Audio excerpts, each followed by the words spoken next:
नमस्कार मित्रों। जब भी कोई महत्वपूर्ण कार्य संपन्न होता है, उसके साथ बहुत सारी स्मृतियाँ, बहुत सारी यादें, बहुत सारे औचित्य की बातें, यूटिलिटी की बातें, ये सारी की सारी साथ जुड़ जाती हैं। अब नई दिल्ली में एक महत्वपूर्ण चौराहा, ब्रिटानिया चौक, उसका नाम बदल कर श्री अश्वी मिन्ना, जो कि पत्रकारिता के एक स्तंभ थे और निर्भीक पत्रकारिता के स्तंभ, जिसका अब लगता है कि निर्भीक पत्रकारिता नाम की चीज़ है वो धीरे धीरे फेड हो रही है, धीरे धीरे वो मध्यम बढ़ती जा रही है। लेकिन उस शख्स की कलम कभी भी मध्यम नहीं पड़ी और तीखापन वही रहा, भाषा पर नियंत्रण वो भी बना रहा, एक तरह की कसौटी है वो भी बनी रही। तो उस शख्स के नाम पर जिस चौक का नामकरण किया जा रहा है वो अब आगे से अश्विनी मिन्ना चौक के रूप में जाना जाएगा। इसके साथ एक बात महत्वपूर्ण जोड़ना बड़ा आवश्यक है कि जब भी कोई ऐसा कद्दावर व्यक्ति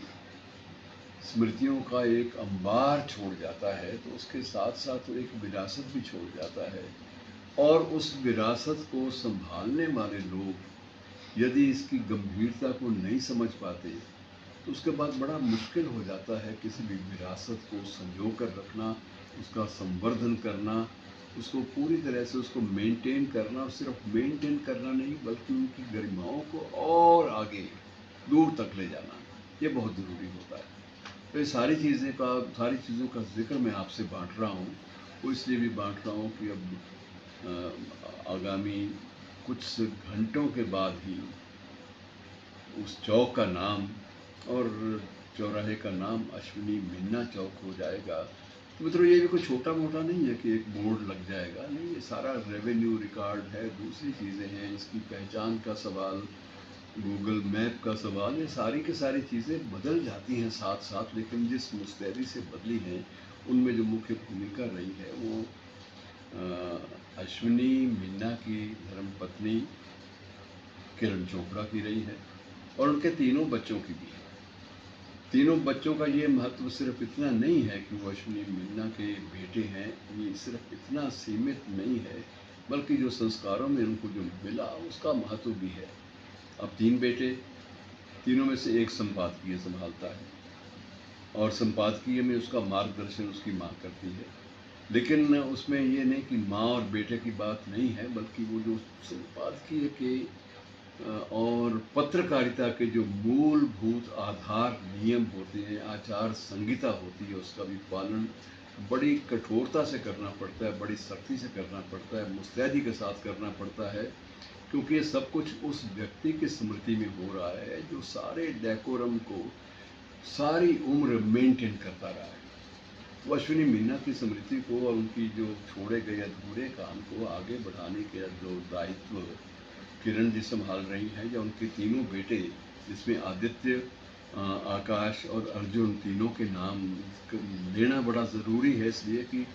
अगर परिवार में 3 बेटे हैं तो तीनों ने ये नहीं किया कि एक ही कुर्सी के ऊपर बैठ गए। एक ने संपादकीय संभाला, संपादकीय का दायित्व इतने बड़े समाचार पत्र पंजाब केसरी से जुड़ा हुआ है, और संपादकीय का मतलब ये है कि एक ब्रांड नेम है जिसकी गरिमा को बनाए रखना सबसे बड़ा ज़रूरी होता है। अब ये बिल्कुल नए ढंग से चीज़ें सामने आ रही हैं, और दैनिक समाचार इस प्रकाशन समूह का नाम है, नया नाम। तो दैनिक समाचार प्रकाशन समूह के अंतर्गत इस नए परिवेश में आदित्य चोपड़ा उसी परंपरा को आगे बढ़ाने का, संपादकीय परंपरा को आगे बढ़ाने का, कलम की पैनी धार को आगे बढ़ाने का दायित्व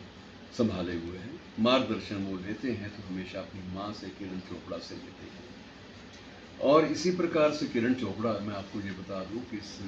ग्रुप की, इस दैनिक समाचार ग्रुप की जो है वो निदेशक भी हैं और उसकी संचालिका भी हैं और मार्गदर्शक भी हैं। और उनके बाकी जो 2 बेटे हैं, दोनों ही, आकाश जो है